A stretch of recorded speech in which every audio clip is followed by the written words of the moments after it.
nature. They don't apply. They won't. They come.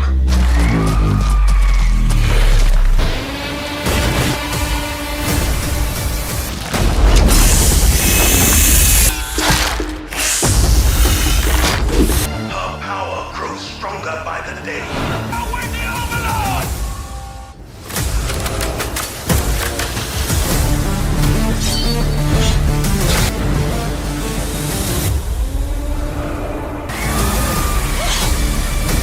Always has to die.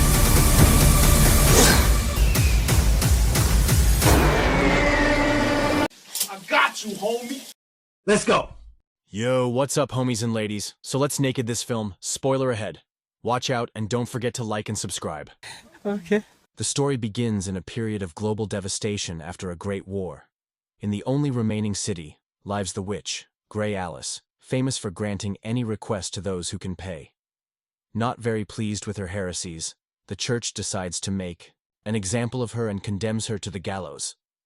However, the priestess forgets that one of the witch's talents is precisely witchcraft, and it won't be so easy to execute her. Grey Alice enchants one of the soldiers of the clergy, and he sees himself with the rope around his neck. In panic, he breaks the rope with a shot, and then realizes that he has just freed the condemned woman. Next, he sees the witch running toward him and opens fire, but he is actually shooting a colleague. Very confused, he falls to his knees, and the priestess executes him with a dagger, declaring that he is no longer worthy of trust. She sends the others after the witch, but Grey Alice stealthily attacks them one by one. When only the priestess remains, the witch surprises her with a blade, and being threatened, the priestess has the rope placed around her neck and hangs from the gallows while the witch walks away. At the same time, a hunter named Boyce is arriving in the city. About to walk into an ambush, he makes a point to announce that he knows this and doesn't move when the thugs begin to surround him. One of them tries to grab a weapon but jumps in fright upon seeing a pair of snakes coiled around it. The bite doesn't take long, and the thug writhes on the ground while his companions are quickly eliminated by Boyce's accurate marksmanship. After finishing off all of them, he collects his snakes, proud of his effectiveness. Meanwhile, Grey Alice leaves a coin for the blind beggar and is startled when the poor woman thanks her as she calls her by name. The woman explains that she recognized her generosity, something that is becoming increasingly rare around there. However, she finds it strange that the witch's voice hasn't changed in so many decades, as she herself is younger than Grey Alice. A little later, the witch receives a visit from the knight Jarius and doesn't let him finish introducing himself, already guessing the farce. The true client is the queen, who is disguised under a cloak. When Grey Alice asks what the wish is, she asks to be left alone with her. Jarius protests, warning that it may be dangerous, but does not dare to disobey. As soon as the knights leave, the queen says she knows Grey Alice's origin. She came from the Lost Lands, where the most terrible creatures defy the laws of nature. Then the queen says she wants to obtain the secret of metamorphosis, as she wishes to be able to transform into a wolf. The witch warns that this kind of request can have unpleasant consequences, but the queen says that this is none of her business. The witch accepts the money as she never refuses anyone's request. The plan is to send a hunter to the Lost Lands to capture a shapeshifter and then steal their power.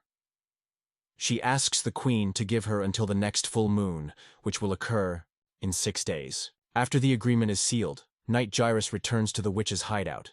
He says he also wants to do business and offers a family heirloom, a watch that is his most valuable possession. Jarius's request is that she fails the queen's mission and does not give her the power of metamorphosis. He swears he is loyal to the crown and is only asking this to protect the queen, but the witch denies it, detecting the odor of envy on the knight. Despite this, she accepts the watch and repeats that she never refuses a request. Finally alone, Grey Alice begins to levitate, and her mind is flooded with visions of a sinister cave. A group of brave hunters walks over stacked skulls to face the beast that lives inside. But soon a terrible werewolf emerges from the shadows. The vision ends when the beast lunges at the group with a cruel howl. In the palace, the queen is losing patience with the weakness of her husband, the Supreme Lord. She calls for attendants to care for him while she sneaks out to say goodbye to Boyce, who is her lover. On her way out, the soldiers intercept him in the name of the Supreme Lord and arrest him. But Boyce spits his drink at one of their torches and takes down the two easily. Later, Grey Alice approaches him at a bar table and says she is looking for a competent hunter to take her to the Lost Lands. He explains that the city's rules do not apply in that territory, doubting she can keep up with him on such a dangerous mission. Grey Alice shows no fear and gives him permission to abandon her if she becomes a burden. However, she warns that she will do the same to him if necessary. After hearing the mission's details, Boyce mentions that he has heard about the werewolf haunting a place called Skull River. The witch then offers him Geraci's watch as payment for the trip to that location. Just after they finalize the deal, the bar is invaded by the soldiers of the clergy, who still want to capture the witch. Boyce joins her and the two escape by a hair's breadth, but the twin snakes do not survive the priestess's sword. The news of yet another failure soon reaches the ears of the church's patriarch, and he promises a reward for the capture of the fugitives.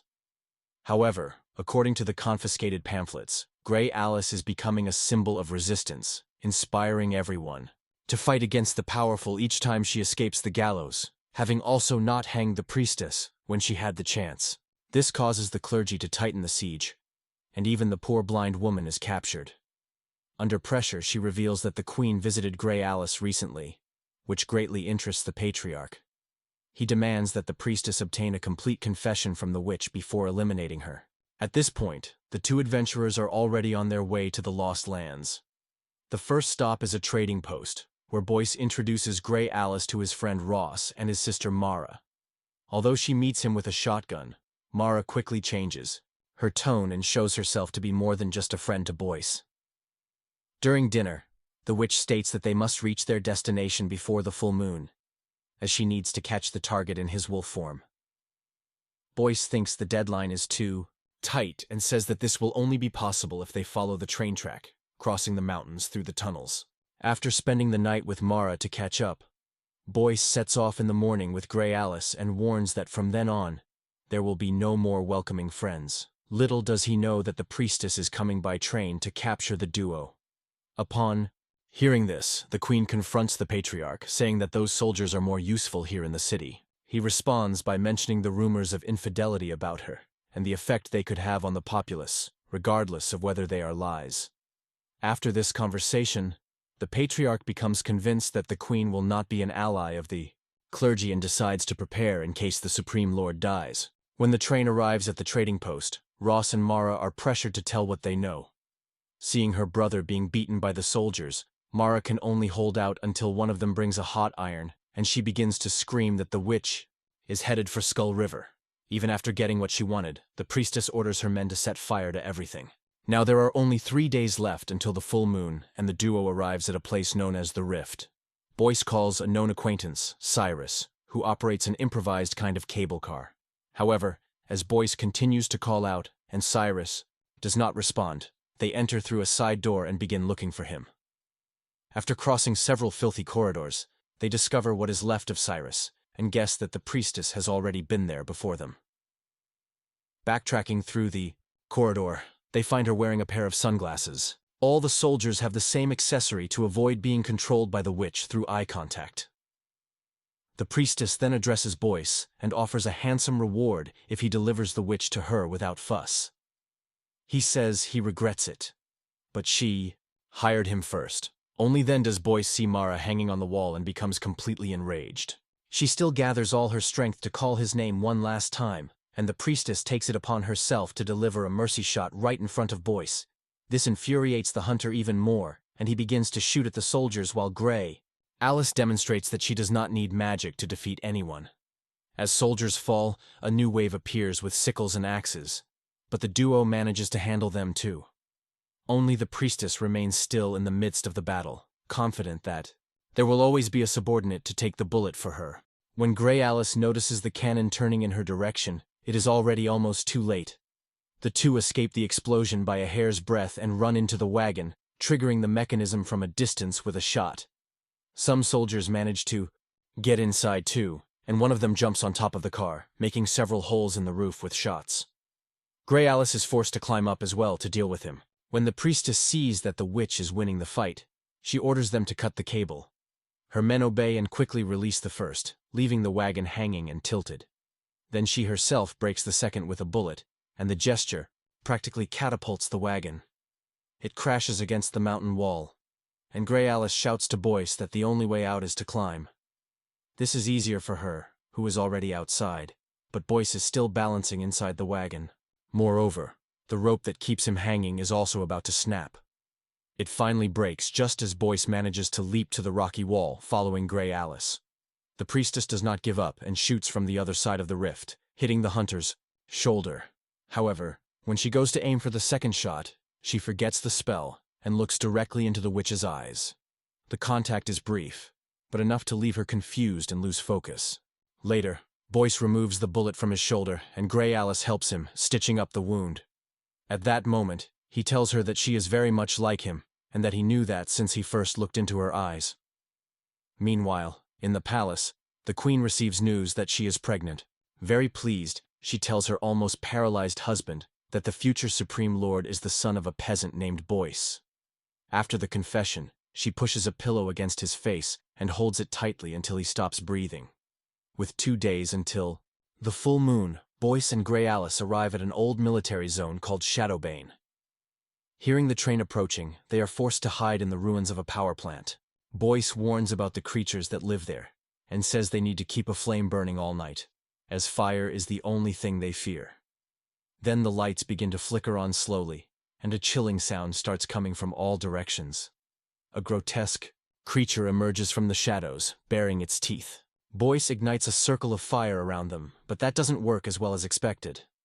One of the monsters is a bit braver and jumps over the flames, entering the circle. Boyce narrowly dodges its claws, which leave a deep mark on the ground. Then the thing starts to grapple with Grey Alice, twisting its head. Boyce manages to push the monster against a metal bar, but it begins to remove it as if it felt nothing from the blow. Then Grey Alice throws one of her sickles at a barrel, causing an explosion.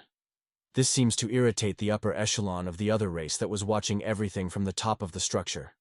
They leap onto the invaders, and the leader calls the witch by her name. He comes face to face with Grey Alice, not knowing that this was his greatest mistake. Hypnotizing the enemy with her gaze, she forces him to step back and unleashes a fire blast that spreads through the creatures, defeating them all at the same time. Exhausted, she collapses into her friend's arms and confesses that she already knew the leader of the monsters. She explains that this place hides a treasure, something capable of granting immense power to whoever possesses it. One day, a man hired her services to help him acquire that treasure. She accepted, for she does not refuse anyone's request, but it had terrible consequences. That man became the monster that just died. On the morning of the last day before the full moon, the Patriarch announces to the subjects that the Supreme Lord is dead. He also says that the Queen is expecting a baby, and demands that the new Supreme Lord be exalted, but the audience remains silent. The Patriarch exchanges worried glances with Jairus, and the knight orders the royal guard to point their weapons at the crowd. With that encouragement, the subjects fall in line and begin to repeat phrases of jubilation. The Queen thanks the Patriarch, full of falseness, and he also pretends to be pleased with the situation while continuing to plot against her. Speaking to the priestess, he orders the soldiers to hurry, for now, only with the witch's confession will he be able to depose the Queen. Meanwhile, Boyce and Grey Alice arrive at the Fields of Fire, which is the last stop before Skull River. She warns that she needs to face the werewolf alone, and extends the watch to him as payment. Boyce says she will not survive the encounter with the beast without help, and refuses to go away. He tries to convince her to abandon this mission, but she insists that she has no choice. At the same time, the Queen is telling Jairus that now only the Patriarch can remove her from power. He assures her that the royal guard is stronger and more numerous than the clergy's army, but that does not convince her much. She starts to play charm with him, asking if he would really do anything for her, and the conversation ends with a kiss. Outside, Boyce and Grey Alice are passing through a tunnel when they feel the tracks trembling. Boyce says they won't be able to run faster than the train, but the witch has other plans. The priestess can't believe it when she sees him standing in the middle of the tracks ready for the collision, but just when the locomotive comes closer, Grey Alice takes off running toward the mouth of the tunnel. Still under pressure from the Patriarch, the priestess accelerates to the maximum and only realizes the trap when there is no time to brake. There is a large cliff just after the tunnel, and the bridge is broken. Thus, the tracks end right over the abyss. Hidden in the beams beneath the bridge, Boyce grabs his friend's hand as she jumps, but nothing can save the train passengers, which ends up exploding in the fall. From the palace, the patriarch only hears the final screams of the priestess and concludes that his plan has failed. Furious, he decides to take the throne by force and starts giving orders to the soldiers, but no one moves. Those closest to him collapse to the ground, revealing Jairissa's figure.